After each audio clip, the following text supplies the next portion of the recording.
With the large success of the first Five Nights at Freddy's movie, Blumhouse and Universal rolled out a sequel that promised to go darker, creepier, and way more intense. And honestly, they came through. Even though the film was made with longtime fans in mind, critics weren't exactly kind to it. Most of them walked in without any real background knowledge on the franchise, so the deeper lore and references went over their heads. On Rotten Tomatoes, the sequel landed a brutal 12% critic score, while audience gave it a much more enthusiastic rating of around 88%. This may have been discouraging for the creator Scott Cawthon, but fans definitely showed up and showed out. Because of the immense support, Five Nights at Freddy's 2 blew past expectations and smashed multiple box office records. It became the biggest December horror opening and also snagged the title for the biggest post-Thanksgiving opening, shooting past $109 million at the box office worldwide. Hello, my name is Diamond, and today I'm breaking down all the hidden details and Easter eggs inside of 2025's Five Nights at Freddy's 2 movie. The FNAF 2 movie takes place 2 years after the events of the first film, which puts its main timeline in 2002. That's totally different from the FNAF 2 game, which is set in 1987 because it was originally made as a prequel to the first game. The movie flips that around by making its story a sequel instead, but still uses flashbacks that dive back into the early 80s to explain the older events that had occurred. The movie opens with Matthew Lillard, who reprises his role as William Afton, welcoming guests back to the pizzeria, but he's also clearly welcoming the audience back as well. Right after that, we hear the iconic yay sound that plays in the games when you survive a night,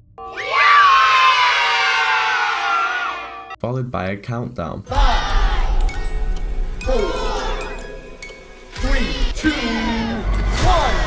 Afton then presses the Showtime button, same one that appeared in the first movie and in FNAF Help Wanted, where pressing it makes the animatronics launch into a performance. The film wastes no time diving into the deeper lore, but with a twist. The opening scene takes us back to 1982, not the widely theorized Halloween night of 1983, in the original Five Nights at Freddy's 2 game, immediately establishing that the movie timeline, while familiar, will be its own separate canon. This flashback is where we meet a pivotal character to the entire franchise, Charlotte Emily, the daughter of Fazbear Entertainment co-founder Henry Emily. The costume in here is a masterful Easter egg, just like the missing children in the first movie, whose clothes mirrored the classic animatronics they possessed. Charlie's outfit, a long-sleeve shirt with black and white stripes on the sleeves, is a direct visual allusion to the Marionette signature design. The scene's true purpose is to adapt the legendary Take a Cake to the Children minigame, the canonical first murder by William Afton in the establishment. However, the film fundamentally changes the context of her death. In the established FNAF lore, most extensively revealed for a minigame in FNAF 6, Pizzeria Simulator, Charlie was murdered outside the building. Crucially, she was locked out by bullies, who then proceeded to tamper with the Marionette's prize box. This prevented the security puppet, which was programmed by Henry to protect his daughter, from reaching her in time. The puppet eventually broke free, crawled into the back alley in the rain, and collapsed next to Charlie's body. The movie, however, changes this tragedy for dramatic effect. Charlie enters the back room and falls into the clutches of Afton, who is clad in the murderous spring bunny suit. The climax sees the marionette rise from a trapdoor beneath the floor, lifting Charlie up in its arms. This depicts her soul binding directly to the animatronic in the moment of her death, an immediate emotionally charged act of spiritual possession that completely alters her fate from the original lore, where the possession was a quiet aftermath. The single powerful scene sets the marionette's vengeful path for the rest of the film. The trauma of the 1982 incident gives way to the title sequence, which itself is a feast of lore references. The entire visual presentation is rendered in the unmistakable 8-bit style, immediately transporting us back to the game franchise's famous minigames and post-night cutscenes. This is our official introduction to the new set of animatronics, the toys. We see the polished designs for Toy Bonnie, Toy Freddy, and Toy Chica, but look closely at Toy Foxy, the unmangled complete version. The specific design is a deep cut reference, as it was only ever seen on posters and promotional art within the FNAF 2 game, never in its full functional state during gameplay. The entire sequence is controlled by the newest spirit, as the marionette rises behind the toy animatronic, symbolizing the puppet's new role in orchestrating the animatronic's actions later in the film. As the credits roll, we see a series of vintage newspaper clippings flashing across the screen. This sequence is a layered Easter egg referencing a rare occurrence in the original FNAF 1 standalone game. More importantly, they give us the official company cover-up of Charlie's death. The headlines state things like pizzeria under investigation, girl dies in Fazbear accident, and crucially they work to blame Charlotte with titles like girl blamed for accident and the chillingly dismissive child enter restricted area. The final clipping we see is an advertisement for the FNAF 1 location, confirming that the story is following the structurable, albeit altered timeline of the game. The credits end on a photograph of William Afton in his spring bunny suit standing next to a young Vanessa who is holding a bright orange toy plane. This connects directly to the first movie as the plane belongs to Mike's deceased brother Garrett. It's a chilling detail that tells us that the trinkets Vanessa later locks away are not just mementos, but trophies collected by her father from all his victims. After the intensity of the 1982 flashback, the timeline fast forwards 20 years, bringing us to 2002, 2 years after the events of the first film. We find Mike and Abby settling into a brand new house. Inside, we spot a small but important callback, Abby's drawing of the animatronics from the first movie. It's still in the household, having survived the events of the first film where we last saw it hanging on the fridge, a small but significant detail showing the family's lingering connection to the past. This scene also features a great character reintroduction, Jeremiah, Mike's old security guard friend. Jeremiah immediately sets the town's current mood, mentioning the local obsession with the Freddy's incident, attributing much of the public frenzy to the actions of Mike's Aunt Jane. Next, we follow Abby onto the school bus. The film pulls off a fantastic meta Easter egg here, as Abby narrates her terrifying experience at the old pizzeria to the other children, a fun considered recap of the first film. This clever sequence perfectly mirrors the way young fans in the real world often obsess over and discuss the incredibly deep, convoluted lore of Five Nights at Freddy's. Next, we arrive at school and meet Abby's robotics teacher, Mr. Berg, played by the instantly recognizable Wayne Knight. We believe the name Mr. Berg may be a nod to the Bergstrom family from the Fazbear's Fry anthology story Fetch. In robotics class, Abby is seen trying to construct a replica of Chica. This isn't just a fun detail, it hits a major lore theme. The idea of rebuilding the animatronics is a concept taken directly from the games, referencing that airy line from FNAF 4 where William Afton essentially promises the crying child to fix him by saying, "I will put you back together." After leaving school, when Abby returns home, she switches on the Spectral spook show featuring a team of ghost hunters. This small detail is actually an Easter egg hinting at the paranormal activity, a core theme in the FNAF universe. Next, we see Vanessa, who appears recovered from her injuries, on a date with Mike. Their conversation immediately focuses on Vanessa's continuing nightmares about her father, William Afton. Mike's suggestion is never going to be able to move forward until you deal with some of the mess you left in your head. A line that echoes her past complaints regarding Afton's actions in the first film. This theme of Afton having a form of mental control over his daughter is ripped directly from the VR game Help Wanted. In the game, a beta tester's mind is hacked by the digital manifestation of Afton's soul, known as Glitchtrap. This digital corruption led to the beta tester, who we know is Vanessa, becoming the villain Vanny in the later game, Security Breach. Vanessa essentially functions as Afton's liaison to the physical world, doing his bidding. On the date, they introduced the concept of Dream Fairy as a method of confrontation. This is a massive lore reference to the famous fan speculation that the first 4 FNAF games were not literal events, but rather the intense vivid nightmares of the crying child. While he was in a coma after the notorious bite incident, Mike encourages Vanessa to use the Dream Fairy to confront her painful memories, suggesting that every tiny stored detail of her life can be accessed to face Afton's past deeds. After the date ends and Mike returns home, he realizes Abby has run off, leading him to rush to the only place she would go, the old pizzeria. When Mike arrives, we notice the aftermath of the attack from the first film, with remnants of the smashed up posters still visible. Mike finds Abby lingering near the prize corner. This area is a significant visual Easter egg, as the prize corner was a fully visual area in FNAF 2. The counter is stocked with numerous small references, Marionette plushies, a Foxy mask, and the small Freddy plushie, which resembles the one found on the bed in FNAF 4.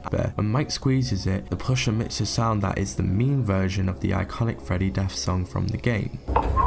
Oh, maybe not. Abby then presents Mike with the next major lore item, a Faz-Talker device. This is an invention specifically for the films, but the key detail is in the voice it uses. This text-to-speech voice is an unmistakable sound Easter egg, as it is the very same voice heard at the end of the first film.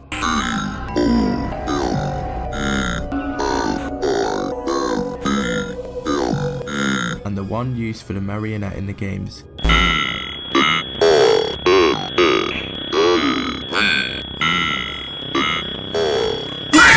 signaling the puppet's presence and influence. As Mike leaves the pizzeria, he pauses near the wall. He picks up a warning flyer. This flyer is a stark warning. It proclaims Freddy is a murderer and provides a phone number to call. The fictional number used, 555-0192, is a common movie prefix, but the act of distributing these flyers reinforces the growing public paranoia surrounding the Fazbear tragedies. At the older location, a group called the Spectral Scoopers arrives in a custom van. The van itself is a nod to the Fazbear entertainment van seen in Secret of the Mimic. The license plate ICDP, famous line, "I see dead people," which is fitting given Abby's ability to see the spirits. We are then introduced to a new character. He's initially referred to as Mike, but immediately corrects himself, insisting on being called Michael. This character is none other than Michael Afton, William Afton's son. This is a dramatic cinematic shift from the games, where Michael is the anti-hero protagonist. In the film, he is positioned as an adult character seeking to continue his father's legacy. The name Scoopers itself is likely a reference to the scooper, the key mechanism found in Sister Location. When we enter the pizzeria, we see the Balloon Boy area and the iconic carousel, taken directly from the FNAF 2 location. The interior walls feature the rock, eat, party and play signature, and even a completely new element like a water boat ride. Michael provides an important lore explanation for one of the toy animatronics, Mangle. He tells the paranormal investigators that the toy Foxy animatronic was part of an activity called Pull Apart Foxy, where children repeatedly disassembled and reassembled it until the staff gave up. This permanently left the animatronic in its mangled state. When the Scoopers attempt to enter the building, Lisa hears the faint sounds of the Marionette lullaby. This is a direct reference to the music box mechanism in FNAF 2, where the player must constantly wind the box to keep the Marionette in its place. The film updates the mechanism as a gift left by Vanessa, making the puppet's containment far more imposing. This is where the attack begins. The puppet attacks Lisa by escaping her box and jumping at her, mimicking the exact style of her jump scare attack in FNAF 2. Next, the sound guy is attacked by a mini animatronic that move like the mini Renas from Sister Location, but resembles small marionettes. As a final act of defense, the marionette possesses Lisa, then we see her move toward Michael in a chilling exorcist crawl. Following the attack towards Scoopers, Vanessa reveals a major piece of lore from the games, the locked box. She pulls out this mysterious container, directly referencing the major unsolved mystery at the end of Five Nights at Freddy's 4. The box that Scott Cawthon left with the message, "Perhaps some things are best left forgotten for now." The contents of the box are immediately revealing. It holds a collection of childhood trinkets including marbles, a mirror, and Garrett's orange toy plane. This confirms our early theory from the opening credits. These aren't just Vanessa's old toys, but gifts or trophies her father William Afton gave her after murdering his victims. She locked them away in the box, trying to contain the horrifying truth. Vanessa then turns a TV on that displays static.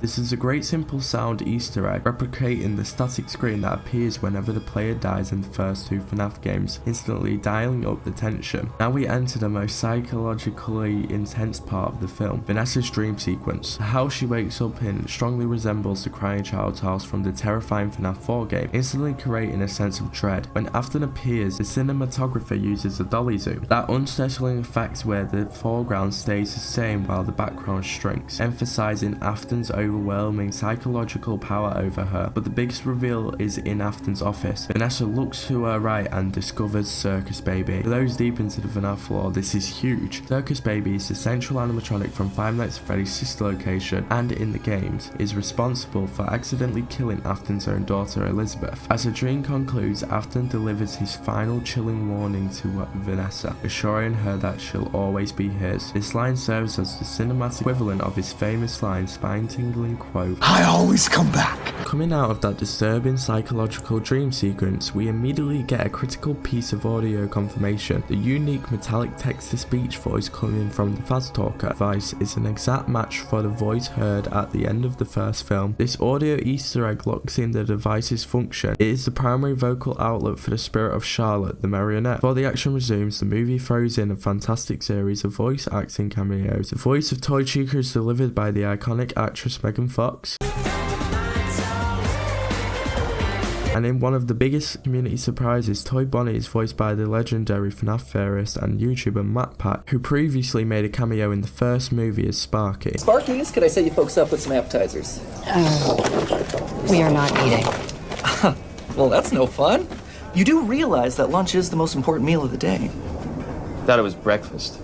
Some people say that, but you know, it's just a theory. These cameos aside, the scene moves to its most profound lore revelation with the introduction of Henry Emily as Charlie's father and the former co-founder with William Afton. His appearance is monumental. Henry is played by the horror veteran Skeet Ulrich, creating an unexpected on-screen reunion with Matthew Lillard from Screen. Henry is working to construct an escape route. The emotional core of the sequence is revealed when we focus on Charlie's letter that Henry holds. This letter is crucial as it speaks directly to the profound guilt Henry carries over his daughter's death. This emotion is a direct narrative parallel to the famous long-established FNAF 6 Pizzeria Simulator ending, where Henry delivers his final monologue, expressing regret and seeking peace for his failure to protect her. My daughter, if you can hear me, I knew you would return as well.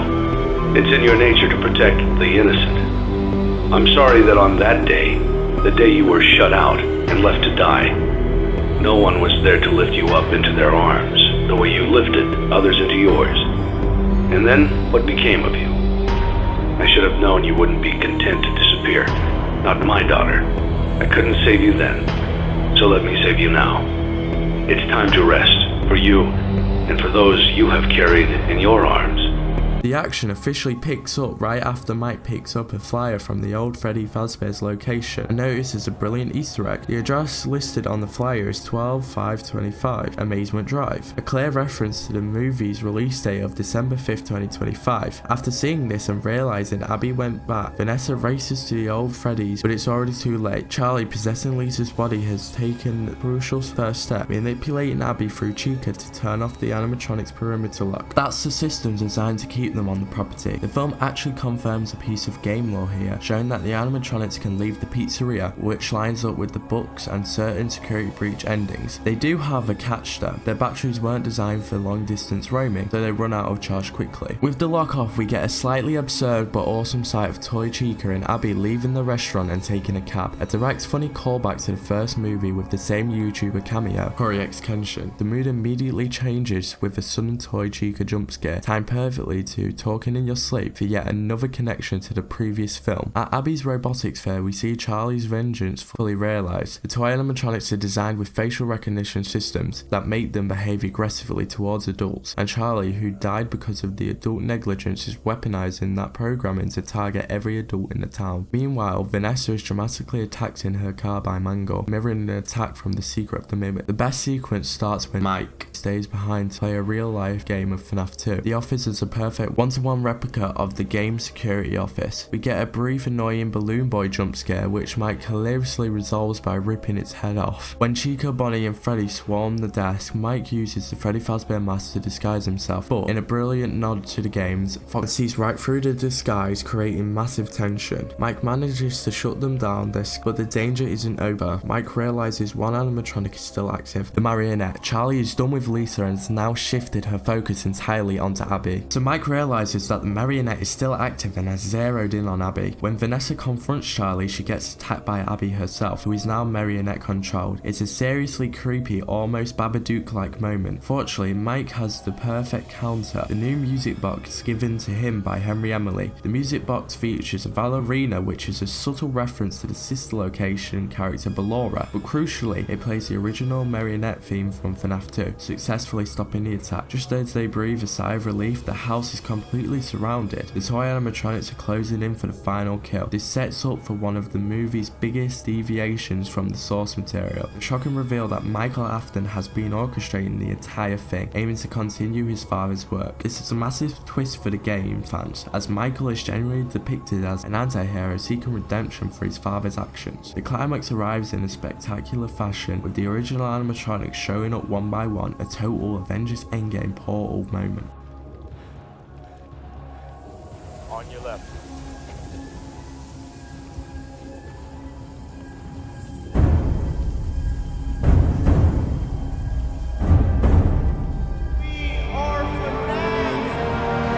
take down the sleeker, newer looking toy counterparts. It's a huge payoff for the original missing children spirits getting revenge on the very suits that trapped them. As previously established, the batteries quickly die out, confirming the design flaw that Afton built into them. This is where the ghost kid admits that they can no longer protect Mike and Abby from Springtrap, aka William Afton. After the dust settles, Abby and Mike decide to leave, wisely distancing themselves from Vanessa, who has inadvertently been putting them in danger. Then we get the major cliffhanger where the spirit of Charlie possesses Vanessa, her eyes turning silver, a distinct nod to the first FNAF novel, The Silver Eyes. Finally, the credits roll and give us the explicit setup for the next movie. A group of scavengers breaks into the old location looking for salvage for their haunted attraction, which is the exact premises of FNAF 3. They make a big discovery where they find the main event in a secret back room, Springtrap, which is of course William Afton. This is where one of the salvagers say the line, "Yeah, I think I found one. I think I found a real one."